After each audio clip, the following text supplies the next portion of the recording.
Hello बच्चों।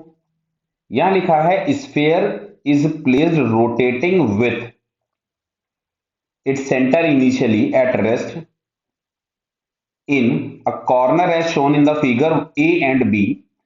The coefficient of friction between all the surfaces is 1/3। ठीक है, find the ratio of friction F A upon F B by the ground in the situation A and B. तो भाई साहब B वाले का तो मैं पहले बता देता हूं, देखिए ध्यान से।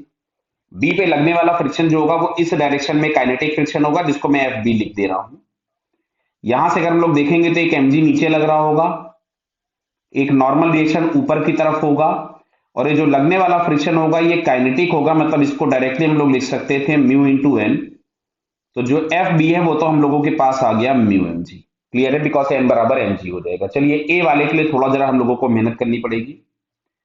एम जी यहां है, एक नॉर्मल ग्राउंड से एक्ट हो रहा होगा जिसको हम लोगों ने कुछ भी एन वन लिख दिया, और एक इस वॉल से नॉर्मल एक्ट होगा एन टू। ऐसा क्यों हुआ, इस वाले में नहीं एक्ट हुआ?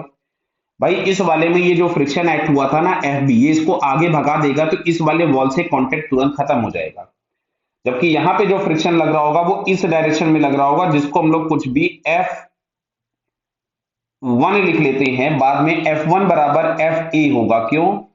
क्योंकि आपसे क्वेश्चन पूछा गया फ्रिक्शन बाई द ग्राउंड। तो अभी फिलहाल हम एफ वन लिख लेते हैं इसको, और एक यहां कहीं पे ऊपर की तरफ में लग रहा होगा एफ टू। ये क्या हम इमेजिन कर पा रहे हैं बात को?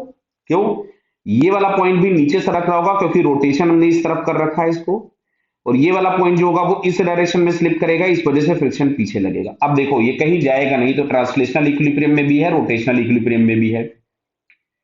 बराबर है, रोटेशनल इक्विलिब्रियम में नहीं है क्योंकि इस पे टॉर्क लग रहा है, ऑब्वियस है। ट्रांसलेशनल इक्विलिब्रियम में है, तो ट्रांसलेशनल इक्विलिब्रियम में है। तो यहां से एक फोर्स लग रहा था एन वन, एक एफ के टू ऊपर की तरफ में, वो बराबर हो गया एम जी के। तो इसको हम लोग यहां से लिख सकते थे N one plus mu N two बराबर हम यहां से लिख सकते थे एम जी। क्लियर? ये आ गया फर्स्ट इक्वेशन। सेकंड इक्वेशन पे आते हैं। सेकंड इक्वेशन में अगर हम लोग यहां से लिखेंगे तो हमें मिलेगा एन टू बराबर एफ के वन। समझ में आ रहा है ना? ये दोनों देखिए, ये दोनों बराबर होंगे मैग्नीट्यूड में।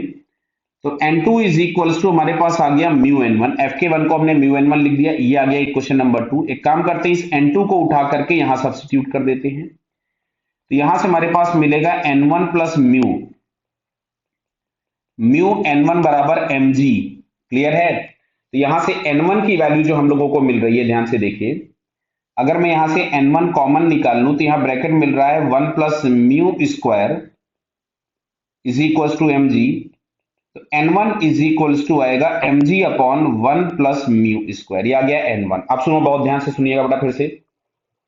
अब यहां जो हम लोगों के पास ये जो एफ के वन है, ये वाला, ये इस सरफेस से लग रहा था तो इसकी वैल्यू होगी म्यू इंटू एन वन के बराबर। एफ के वन जिसको हम एफ ए लिख रहे थे, तो अब मैं यहां से लिख रहा हूं एफ ए, तो it is equals to mu N one, it is mu M G upon one plus mu square. तो ये आ गया एफ ए और ये आ रहा था एफ बी। हम दोनों को डिवाइड कर दे क्योंकि हमसे पूछा गया था F A upon F B.